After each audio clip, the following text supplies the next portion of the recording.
Hi everyone, আজ আমাদের ব্যাঙ্গালোর ট্রিপের দ্বিতীয় দিন। আমরা লাঞ্চের জন্য ও ক্যালকাটা রেস্টুরেন্টে এসেছিলাম, কারণ বাঙালির কাছে ও ক্যালকাটা ছাড়া আর বেটার অপশন হতেই পারে না। আমাদের বুকিং টাইম ছিল 12:30টার সময়, তো সেই অনুযায়ী আমি আমার ফ্যামিলির সাথে সেখানে পৌঁছেও গিয়েছিলাম, কিন্তু তখনও পর্যন্ত পুরো রেস্টুরেন্টটাই খালি ছিল।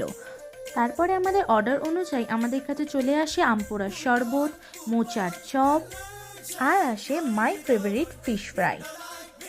মুচমুচে এবং খুবই টেস্টি ছিল। তারপরে চলে আসে মুর্শিদাবাদি চিকেন, এটাও টেস্টে দুর্দান্ত। দেন বাঙালির ফেভারিট হচ্ছে সর্ষে ইলিশ ভাপা, ভেটকি মাছের পাতুরি আর প্লেন রাইস।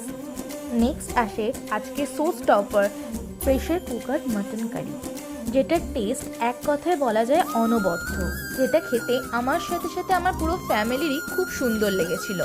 সাথে এসেছিল রসগোল্লা, মিষ্টি পান আর আমার প্রিয় আইসক্রিম।